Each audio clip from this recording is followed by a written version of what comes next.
Sumatin po ang presensya ng Diyos at ang Banal na Espiritu sa ating pong pagtitipon. Kung saan man pong sulok ng mundo kayo nandun, ay po'y nawa ay gabayan at samahan sa lahat ng oras. Tayo po'y ingatan sa lahat ng pagkakataon. Salamat po sa inyong patuloy na pagsubaybay sa ating pag-aaral at God bless you po.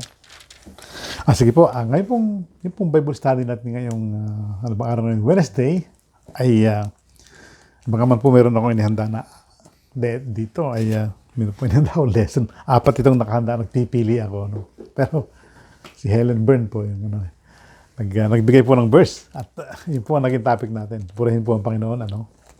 So, ito po yung nagbigay po siya yung 2 Peter chapter 3 verse 18. Sinabi po dito rather, you must grow in the grace and knowledge of our Lord and Savior, Jesus Christ, in all glory to Him, both now and forever. Amen.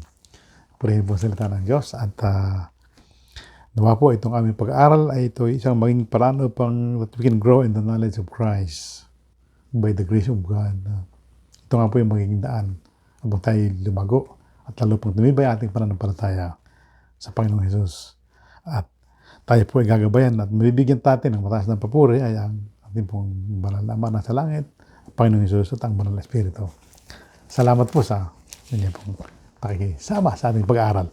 So, sisimulan po natin yung ating pag-aaral dito ay simulan natin sa verse 14.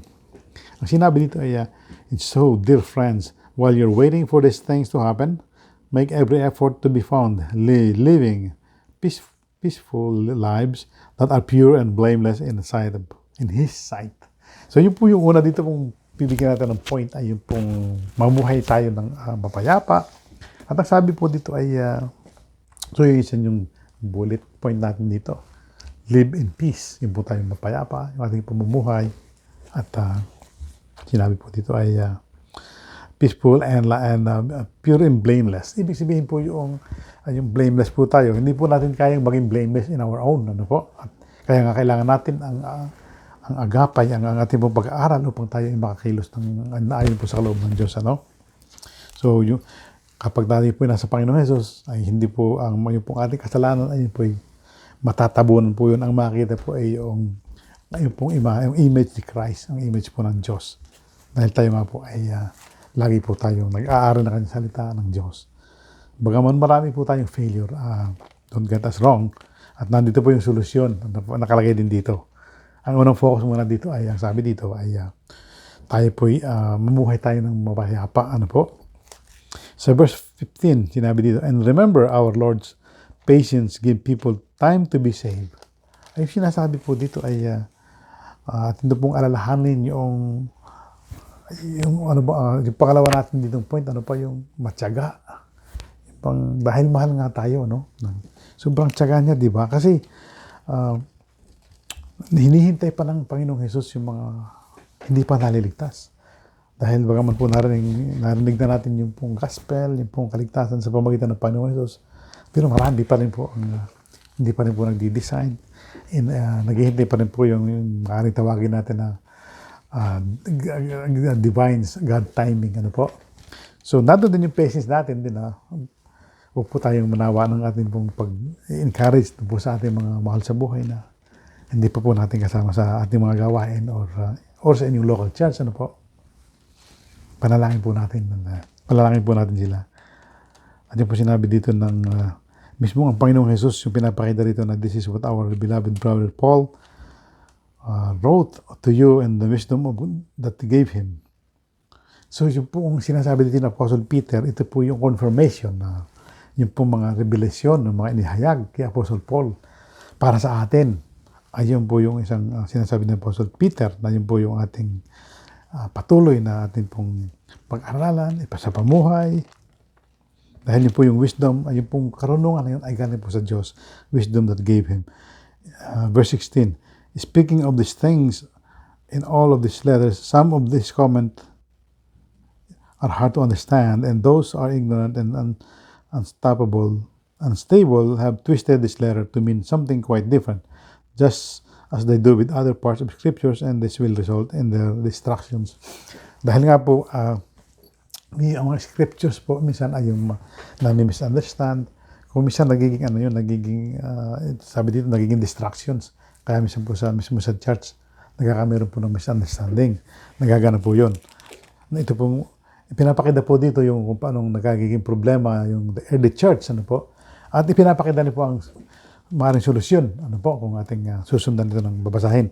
So, hindi lang po magaganda ang ipinapakita dito sa Bible, ipinapakita rin yung hindi maganda. Kasi, para po, yung naganap kasi noon, nagaganap pa rin ngayon. So, para makita po natin na yung awareness natin, na sa church natin mismo magaganap ito, nandito din naman po yung solusyon. So, yung problema po dito, kung bakit po naging sinabi po yung verse 18, tama, verse 18, dahil may problema nga po, nagkakaroon dito ng misunderstanding, sabi nga dito, those are ignorant and unstable. Yung po mga ignorant po dito, kakulangan sa kaalaman. At hindi po stable yung pananampalataya dahil po kulang sa kaalaman. This letter is to mean something quite different. Just as they do with other part of scriptures. Ayun po minsan nakikiging resulta po ng distractions. Ano po ba nagiging dahilan ng kakulangan sa kaalaman? Kasi siyempre kung parang yung pag-aaral po natin parang hindi continuous ba? Hindi tayo continuous sa tinuturo sa pag-aaral natin dito. So minsan may narinig tayong iba't ibang panukala, lamang yung narinig natin sa kabila. So siguro naman maganda yung motibo nila, maganda rin yung nagsasalita doon. Pero parang kulang tayo sa kaalaman kasi hindi man tayo continuous, hindi tayo stable. Kaya nakakaroon po ng misunderstanding, ng katuruan. Regardless, pareho po ang motibo nun, maglingkod sa Diyos. Wala pong, bagaman po minsan nangyayari, nag-iba po yung pananaw ng tao sa buhay, na ganito dapat, gano'n. Hindi po maiwasan yun. Pero at least ang importante po, ang direksyon nila talaga, yung parang ang gusto nila, makapaglingkod sa Panginoon. Kaya nga sabi dito ay, importante dito yung ating pong pangunawa po natin. Tayo po, hihingi po tayo ng wisdom sa Banal na Espiritu. So, yun po yung sinasabi dito, nagiging resulta ng distractions. Po? So, diretso po tayo dun sa verse 17. I am warning you ahead of time. So, nag-warning po si Apostle Peter doon sa mga unang mananampalataya, the early church. Dear friends, be on guard so that you will not be carried away by the errors of these wicked people and lose your own secured footing. So, ang sabi dito ni Apostle Peter, binawarningan ko kayo, binababalaan ko kayo, sabi niya na be on guard. Hindi pong proteksyonan yung ating pananaw at yung ating isip at yung ating puso sa mga mali sa mali at na maaari pong madali tayo sa maling katuruan. And you lose your own secure footing. Kasi nga po, halimbawa, kung nagbabase lang tayo sa narinig sa iba, then marinig ulit tayo ng ibang versions sa iba. So, nagkakaroon po ng mix-up yun minsan. So, siyempre, nagkakaroon tayo, tama, di ba? So, babalikan po natin palagi yung scriptures, babasahin natin. At yun po ay ipapaliwanag po yun, maunawaan po natin na, marirecognize po natin. Tutulungan tayo ng Banal Espiritu na ma-recognize kung alin po yung nakakalugod sa Diyos. Ano po? Ang isa pong guideline ay, halimbawa, may katuruan po dito na, isang side, tapos parang yung bang napiplease lang yung tao kung paano puro magaganda lang yung sinasabi. Tapos, para lang ma-please yung So, siyempre, mga tao natutuwa. So, kasama po dito yung maganda at yung pangit. Kasi ang Bible po, they are dealing with us too. Dahil, ang Diyos po ay makatarungan. Sila po ay, God is holy. So, yung pong maganda ay pakikita sa atin kung paano tayo kamahal. At the same time, pakikita po yung kung anong kondisyon ng puso natin. Ang salita po ng Diyos talaga minsan nakakasakit. Talagang ganun po yun. Pero yung biyaya, kasi para malaman po natin na, ay mali pala. So, aalalayan po tayo, gagabayan na maiba po yung ating magiging pananaw sa buhay at ating pong pagkilos. So, yun po yung nagiging resulta rito ng sabi ni Apostle Peter. At doon na nga po yung ating scriptures na yung verse na lumabas dito kung bakit sinabi yung sa verse 18 na sinabi niya, rather you must grow in the grace. Yung dapat po tayo lumago, yung sa biyaya, yung pong grasya ng Diyos, and the knowledge, yung pong sa karunungan of the Lord Jesus Christ, our Savior. Knowledge of our Lord and Jesus Christ. All glory to Him in both now and forever. So yun po yung sinasabi dito na, so mapapansin po natin, halimbawa, nagtuturo po ako, tapos parang ang aking motibo, yung akong mapurihan, hindi po Panginoong Jesus. Ay, doon po makikita natin ng kung yung pong speaker ang parang mabibigyan ng siya po mabibigyan ng glory o siya po parang mabibigyan ng parangal. Mali na po yun. Mali na po yun. Instrumental lang tayo para ihatid ditong mensahe para sa tungkol sa Panginoong Hesus. All glory to Him. Ito po yung bibigyan natin dito ng point. Ang dapat lang po talagang papuri ay sa Kanya lang sa Panginoong Hesus, both now and forever. Hindi po masama na halimbawa mayroong nagbabahagi ng salita na of course atin pong i-appreciate yung Kanya pong ginagawa. No? Yung mga pastor sa church po ay talagang sila pong ginagamit na instrument upang may hatid po ang mensahe. Of course, atin po silang pinagpapala po. Kung nausap, may bibigay po ng love gift, kung ano mo po sa inyong mga local church. Normal po yun dyan, normal yung nagaganap. But ang importante po yung motibo po nito, yung ating papuri nga po ay sa Diyos, sa Panginoong Diyos. Kaya doon po nakakaroon ng misunderstanding din in the first church po, early church. Nakakaroon sila ng, kaya ang sinabi dito, ang solusyon, ito po yung solusyon na sabi dito, grow. Lalago po tayo in the grace, knowledge of our Lord. Yung pong sa grasya na po ng Diyos ay binigay sa atin yung kaalaman kung ano pa Panginoong Jesus. Sige, magbigay tayo ng isang sitwasyon. Ano ba yung ang knowledge about Christ? Sino ba si Christ? So, bigyan po natin ng isang sample na yung pong sa ating buhay, minsan tayo po ay binibigyan ng pagsubok na may mga kakilala o kaibigan o kapamilya mismo ay sila po ay parang nagkaroon kayo ng conflict. Pero alam nyo na mali siya. So parang minsan paglalaban mo parang parang inakusahan ka, siyempre ma-offend. Pero ang dito tama lamang na tayo ay magpalaala na kapatid, mali ka. Tama lang po yun. Pero kung may sitwasyon po na parang tayo na-prosecute, tayo na napagbintangan. So, nandito po yung minsan yung humbleness, kailangan po natin dito, yung katulad po ng ginawa sa Panginoong Hesus, siya po yung pinako sa krus, So, sa halip na sabihin ng Panginoong Hesus na bago siya mamatay, pwede niya sabihin na aking pong amang nasa langit. Alam mo kung ikaw ay makapangyarihan sa lahat. Sunugin mo po ang lahat ng mga nagpapapakong sa akin, nagpapahirap sa akin. Ang hirap po na tayo ng Panginoong Hesus. Dandahan siyang namamatay. Grabe pong hinirap niya doon. So, sa halip pong sinabi na sunugin mo sila o lipulin mo sila. Sabi po ng Panginoong Hesus, patawarin mo sila, forgive them because they don't know what they're doing. Dahil hindi po nila alam kanilang ginagawa.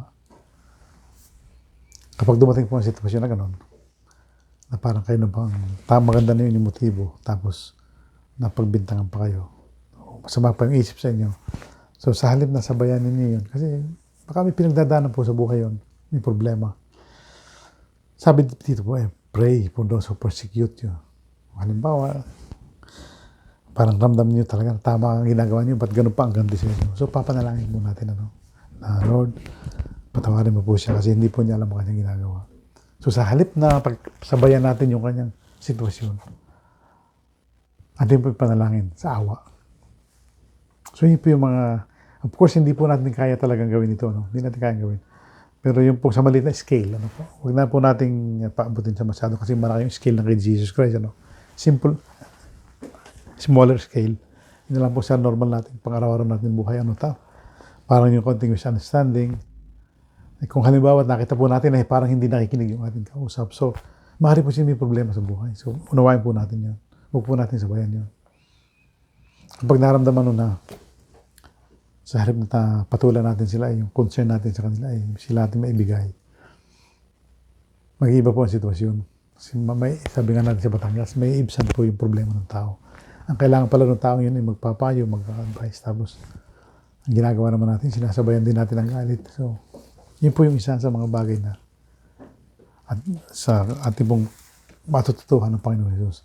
Yung kung paano po ang Panginoong Hesus ay siya po ay pinakikita na yung pagmamahal niya, mas ibinigay nga niya sarili upang maligtas yung iba. Yung mga bagay, yung mga motibo na gano'n, gumagawa ka ng isang bagay kasi para sa kapwa, Of course, magsisikap din kayo para sa sarili niyo, So, may mga sitwasyon na susubukan tayo sa ganang sitwasyon na parang hindi naman po kaya-aya na tulungan mo yung kapwa kasi parang pabayaan naman. So, parang nandun po yung magdudwell po yun doon, magdudwell po doon yung ating desisyon or alin ba talaga ang ating susundin. Pero kung tayo po yung palaging nag-aaral po ng salita ng Diyos, tutulungan po tayong ang pananaw natin ay mas maging yung pong naaayon sa nais ng Diyos. Ano po? So yun po yung sinabi dito, grow in the grace, in the knowledge of Jesus Christ, our Lord Jesus Christ. Yun po ay yung paglago. Yung pong ating pag-aaral na ito na po yung paglagong sinasabi. Dahil yung pong, kung ang ating pong pag-aaral ay parang yung seasonal, parang wala siyang continuity. Di ba? Parang ano siya hindi siya nag-grow. Para din po yung halimbawa, nagtanim po tayo ng halaman, tapos minsan lang natin didiligin, di ba? So paano po yung lalago? Kaya pong halaman, may nagtanim po kayo, ayun na kailangan po yun ng supply ng tubig regularly, Kung hindi umuulan, kinakailangan diligan natin, di ba? May regular pong requirement yun. Ganon din po yung the Spirit of God na naninirahan po sa puso ng bawat isa.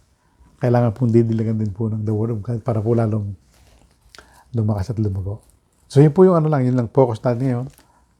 Ang magiging dahilan po ng magiging paraan upang lumago ang ating pananampalataya sa Panginoong Hesus at tayo makalakad ayon sa kanyang kaloob, sa kanyang nais. Lagi po tayo mag-aaral. Which is ito po yung ating ginagawa ngayon. So muli po ay salamat po sa inyo pong panonood, pakikinig ng video ito. At nawa po ay tayong lahat ay pagpalain, gabayan, ingatan sa lahat ng oras ng ating pong Ama, ng ating Panginoong Hesus at ng Banal na Espiritu. Amen.